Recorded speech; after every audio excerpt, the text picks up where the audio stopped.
கிறிஸ்துவுக்குள் அன்பான தேவ ஜனமே, உங்கள் அனைவருக்கும் ஆண்டவராகிய இயேசு கிறிஸ்து நாமத்தினாலே வாழ்த்துக்கள்.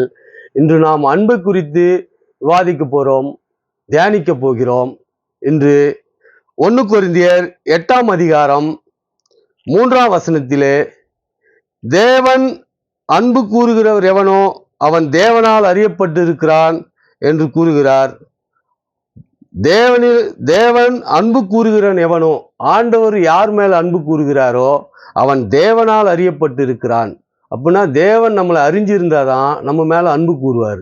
இப்போ தேவன் அறிஞ்சிருக்கிற விதமாக நாம் அவரில் அன்பு கூற வேண்டும். நாம் அவரில் அன்பு கூர்ந்தால் அவர் நம்மில் அன்பு கூறுவார். அடுத்த வசனமாக 1 கொரிந்தியர் 13ஆம் வசனம், 13ஆம் அதிகாரம் 1ஆம் வசனம், நான் மனுஷர் பாஷைகளையும் தூதர் பாஷைகளை பேசினாலும் அன்பு எனக்கு இராவிட்டால் சத்தமிடுகிற வெண்கலம் போலவும் ஓசையிடுகிற கைத்தாளம் போலவும் இருப்பேன் அப்படின்னு ஆண்டவர் கூறுறார்.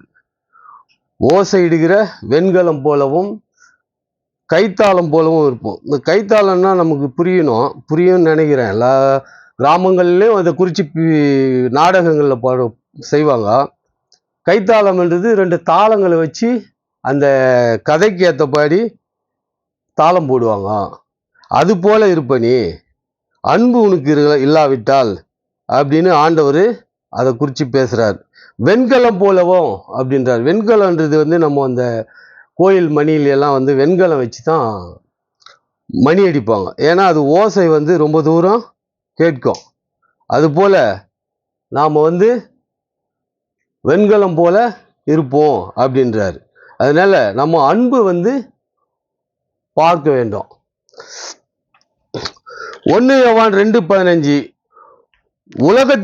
உலகத்தில் உள்ளவைகளிலும் அன்பு கூறாதிருங்கள். ஒருவன் உலகத்தில் அன்பு கூர்ந்தால் அவனிடத்தில் பிதாவின் அன்பில்லை அப்படின்னு சொல்றார் யோவான்ல.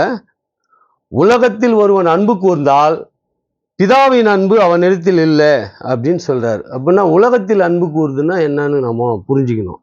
உலகத்தில் உள்ளவைன்னா உலகத்தில் உள்ளவைகள், பொருட்கள். உலகத்தில் உள்ள பொருட்கள் மேல அதிக அன்பு வைப்பாங்க. சில பேர் துணி மேல வைப்பாங்க, கார் மேல வைப்பாங்க, பைக் மேல வைப்பாங்க, செல்போன் மேல வைப்பாங்க. இது போல உலகத்தின் மேல உள்ளது மேல அது நம்மளுடைய தேவைகளா இருந்தாலும் அது மேல தேவைப்படும் போதும், சூழ்நிலை நமக்கு மாறும் போதும், பொருளாதாரம் இருக்கும்போதும் அதை வாங்கிறது இயல்பு. ஆனால் அது மேலே அன்பு வச்சு நிறைய பேர் என்ன பண்ணுவாங்க, அவளுடைய வருமானத்துக்கு குறைவான வருமானம் இருக்கும், ஆனால் பெரிய ஒரு பொருளை வாங்கணும்னு ஆசைப்படுவாங்க. அப்போ அது மேலே உள்ள பற்றுதுனால சில கடன்கள் படுவாங்க, கஷ்டங்கள் படுவாங்க, வட்டிக்கு வாங்குவாங்க. அப்போ அந்த பொருள் வாங்கும்போது அது மேலே அவர்கள் நிறைய கஷ்டத்தை அனுபவிப்பாங்க. அதனால என்ன சொல்றாருன்னா, அது மேலே பற்றுதல் அதிகமாக வைக்காத. அப்படி பற்றுதல் வச்சேன்னா ஆண்டவருடைய அன்பு உன் மேல இல்லாம போயிடும் அப்படின்னு ஆண்டவர் சொல்றாரு. அதுபோல நம்ம உலகத்து பொருட்கள் மேல அன்பு வைக்க கூடாது. என்னிடத்தில் அன்பு கூர்ந்து என் கற்பனைகளை கை கொள்கிறவர்களுக்கோ 1000 தலைமுறை மட்டும் இரக்கம் செய்வராய் இருக்கிறேன். எத்தனை தலைமுறைங்க? 1000 தலைமுறை இரக்கம் செய்வார் ஆண்டவர். இப்போ நம்ம மேல இரக்கம் பாராட்டினார்தான் நம்ம செய்கிற சின்ன சின்ன பிரச்சனைகள்லேருந்து நம்மளை காப்பாற்றுவார். நம்ம ஆண்டவருக்குரிய அந்த அன்பு கூறுதல் இல்லைன்னா, கற்பனைகளை கை கொள்ளலைன்னா நமக்கு இரக்கம் செய்ய மாட்டார். அப்போ ஆண்டவருடைய இரக்கம் இருந்தால் தான் நம்ம இந்த பூமியில் வாழும்போது எந்த பிரச்சனையாக இருந்தாலும் ஆண்டவர் நம்ம மேலே இரக்கப்பட்டு மன்னித்து நம்மளை காப்பாற்றுவார், அதிலேருந்து விடுதலை ஆக்குவார். அது மாதிரியான செயல்களை செய்வார். பழிக்கு பழி வாங்காமலும் உன் ஜனபுத்திரன் மேல் போராமை கொள்ளாமலும் உன்னில் நீ அன்பு கூறுவது போல பிறனிலும் அன்பு கூறுவாயாக, நான் கர்த்தர். இந்த வசனத்தை சொல்றது யாருங்க? கர்த்தர் சொல்றார். பழிக்கு பழி வாங்காமலும். இன்றைக்கு இந்த பழிக்கு பழி வாங்குற விஷயங்களை பார்த்தீங்கன்னா நிறைய கஷ்டங்கள் இருக்குது. பழிக்கு பழி வாங்கக்கூடாது. அது பார்த்தீங்கன்னா மேலை நாடுகளில் அத்தகைய பழிக்கு பழி வாங்குதல் எதுவும் இல்லை. ஆனால் நம்ம இடத்துல அத்தகைய சூழல் இருக்குது. நம்ம இடத்துல நம்ம பத்திரிகைகளை நியூஸ் பேப்பரு நியூஸ் எல்லாம் கேட்டோம்னா போன்ற ஒரு 5 மாதத்தில் பார்த்தீங்கன்னா நிறைய மரணங்கள், பழிக்கு பழி வாங்குறதுனால ஏற்பட்ட மரணங்கள் பார்த்தீங்கன்னா அநேக மரணங்கள். ஆனால் இது போல் மேலை நாடுகளில் இப்படி இருக்கான்னு கேட்டிங்கன்னா அப்படி எதுவும் அங்கே இல்லை. அங்கேயும் கொலைகள் நடக்குது, எல்லா பிரச்சனைகள் நடக்குது. ஆனால் அது அத்துடன் முடிச்சிருவாங்க. பழிக்கு பழி வாங்குற அந்த நோக்கம் அங்கே இல்லை. காரணம் என்னன்னா, அவர்கள் வந்து நீண்ட ஆண்டுகளாக வந்து ஆண்டவருடைய வசனத்தை கைக்கொள்றதுனால அத்தகைய சூழல்கள் அங்கே இல்லை. அதே மாதிரி அங்கே உள்ள சட்டங்கள் அவர்களை வந்து உடனடியாக தண்டிக்கிறது, அத்தகைய சூழல் அங்கே இருக்கிறதுனால அதெல்லாம் இங்கே இல்லை. இது நமக்கு தான் இந்த வசனம் அதிகமாக பொருந்தும். அதனால நம்ம பழிக்கு பழி வாங்குற நோக்கம் இருக்கக்கூடாது. அது மாதிரி இல்லாதபடி நாம் வாழணும்னு ஆண்டவர் நமக்கு சொல்றார். தேவனில் அன்பு கூறுகிறவன் எவனோ அவன் தேவனால் அறியப்பட்டு இருக்கிறான்.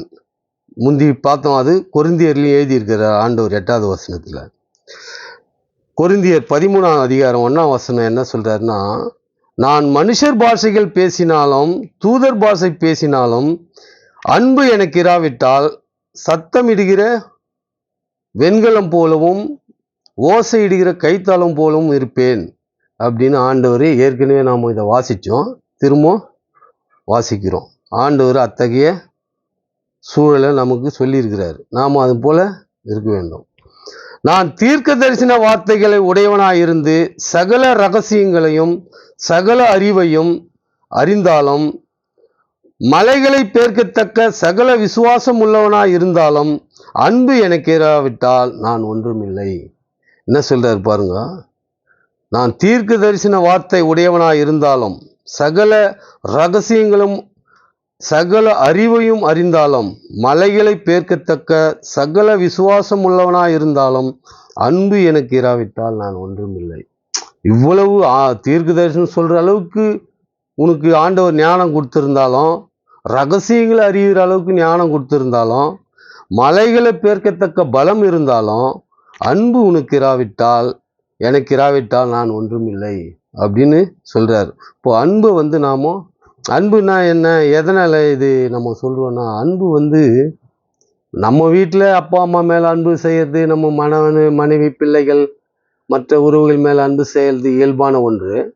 ஆனால் அடுத்தவர் மேல் நாம் அன்பு செய்கிறோமா அப்படின்றத காட்டுறோமான்றதை பார்க்கணும். ஏன்னா நம்ம தினசரி எங்கேயாவது பயணம் பண்ணிக்கிட்டு தான் இருக்கிறோம். வேலைக்கு, மற்ற கடைக்கு, அங்கே இங்கே போகும்போது ஒருவர் மேலே கை கால் பட்டுருது, இல்லை திடீர்னு நாம் திரும்பும்போது அவர் கை தூக்குவார், நம்ம மேலே இடிச்சிடும், வண்டி லைட்டாக இடிச்சிடும். இது மாதிரி சம்பவங்கள் வந்து தினசரி நடந்து கொண்டு தான் இருக்குது. அப்போது நாம் கிறிஸ்தவர்களுக்கு வந்து குறைந்தபட்சம் அந்த மன்னிக்கிற தன்மை இருக்கணும். இப்போ மன்னிக்கிற தன்மை இருந்தால் தான் வந்து நாம் மனிதர்கள் மேல் அன்பு வச்சிருக்கிறோம் அப்படின்ற எண்ணம் வரும். ஆண்டவர் பார்ப்பார். நாம் இந்த சாரின்றாங்க இல்லையா, அதான் மன்னிப்பு. இந்த சாரின்ற வார்த்தை நம்ம நாட்டில் பார்த்தீங்கன்னா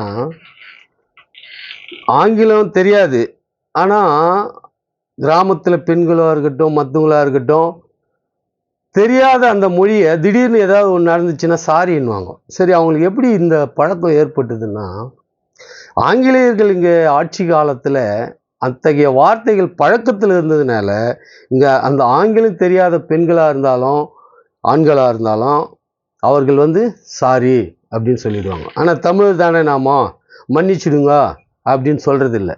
காரணம், அவர்கள் பயன்படுத்தியது, அவர்கள் வேதத்தில் படித்தது, அது அவர்கள் பழக்கத்தில் இருந்ததுனால இங்கே நமக்கு அந்த பழக்கம் வந்துருச்சு.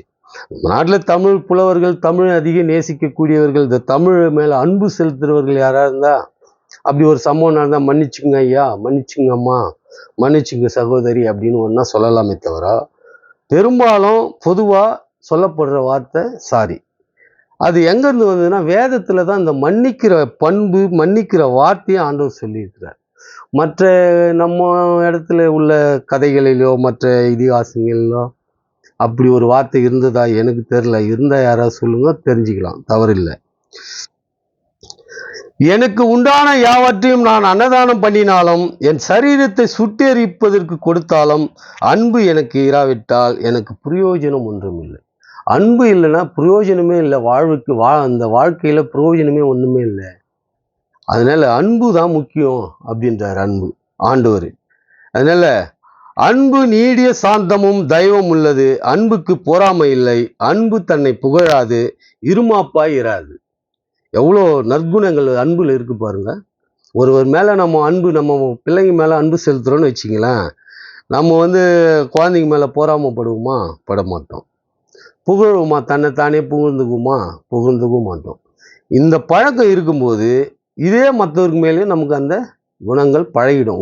ஒரு விஷயம் பழகிருச்சுன்னா அது நம்மக்கிட்ட இருந்து போகிறதுக்கு ரொம்ப கஷ்டப்படணும். அது தீய பழக்கமாக இருந்தாலும் சரி, நல்ல பழக்கங்களாக இருந்தாலும் சரி. அதனால் எந்த பழக்கத்தையும் பழகிட்டா விட்டு போகாது.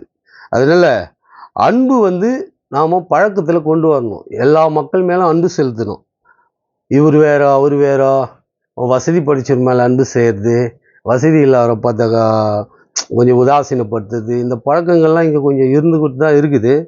இதையெல்லாம் கிறிஸ்தவர்களாகிய நாமும் மாற்றிக்கணும். நம்ம மாற்றும்போது நம்மளை பார்த்து மற்றவர்கள் கற்றுக்கொள்வார்கள். ஏன்னா கிறிஸ்தவர்கள் தான் இந்த பூமியில் எல்லாத்தையும் கற்றுக் கொடுத்தார்கள். அதற்கு நிறைய ஆதாரங்களும் இன்றைக்கு உள்ள பார்க்கின்ற அனைத்தும் கிறிஸ்தவர்களுடைய நாகரிகங்களும் அவர்களுடைய கற்றுக் கொடுத்தலும் தான். அதனால் நம்மை பார்த்து கிறிஸ்தவர்கள் தான் அந்த உலகத்துக்கு கற்றுக் கொடுத்திருக்கிறார்கள். போல கிறிஸ்தவர்கள் நாமும் அன்பாக இருந்தால் தான் நம்மை பார்த்து நம்மை சுற்றி இருப்பவர்களும் அன்பாக நடந்து கொள்வார்கள். அன்பு ஒரு காலம் ஒழியாது. தீர்க்க தரிசனங்களும் ஒழிந்து போவோம், அந்நிய பாஷைகளானாலும் ஒழிந்து போவோம், அறிவானாலும் ஒழிந்து போவோம். என்ன சொல்லுவாங்கன்னா, பூமியில் நம்ம வாழும்போது செல்வம் சேர்த்தா வச்சாலும் ஒரே ஒரு நாளில் கூட அழிஞ்சு போயிடும், எல்லாமே அழிஞ்சு போவோம், ஆனால் அறிவு ஒழியாதுன்றாங்க. ஆனால் ஆண்டவர் என்ன சொல்றாரு? அறிவு கூட ஒழிந்து போயிடும், அன்பு உனக்கு இராவிட்டால் அந்த அறிவு கூட போயிடுன்றார். அதனால அன்பு நாம காட்டணும். வெறும் வார்த்தையால் சொல்றது மாத்திரம் இல்லை, அன்பு செயலில் காட்டணும். செயலில் எப்படி காட்டணும்னா, மற்றவர்களை உதவி செய்வதனால நாம் அவர்கள் மேலே வைத்த அன்பு விளங்கும். இப்பொழுது விசுவாசம், நம்பிக்கை, அன்பு இம்மூன்றும் நிலைத்திருக்கிறது. இவைகளில் அன்பே பெரியது. எவ்வளோ அழகாக சொல்றாரு பாருங்க ஆண்டவர். விசுவாசமும் இருக்கு என் மேலே, உனக்கு நம்பிக்கையும் இருக்குது, நிலைத்திருக்கிறது. இவைகளில் அன்பே பெரியதுன்றாரு. அதனால் அன்பு எல்லார்கிட்டையும் நாம் காட்ட வேண்டும். அன்பை நேசிக்க வேண்டும். அது பழக்கத்துலேயும் வச்சிருக்கணும். அதுபோல் அன்புக்கு பொறாமை இல்லைன்றாரு. அன்பு சமாதானத்தை கொடுக்குன்றாரு. இது மாதிரி நல்ல நல்ல பழக்க வழக்கங்கள் அன்பு மூலயமாக நமக்கு உருவாவதால் நாம் அனைவரும் அன்பாக இருப்போம், எல்லோரோடும் அன்பாக இருப்போம் என்பது சொல்லிக்கொண்டு இந்த வசனம் இத்துடன் முடிக்கிறது. அடுத்த பதிவு ஆண்டவருக்கு சித்தமானால் நாளை போடுவோம். ஆண்டவராகிய இயேசு கிறிஸ்து உங்கள் அனைவரையும் மறுபடியுமாக வாழ்த்துவாராக. ஆமேன்.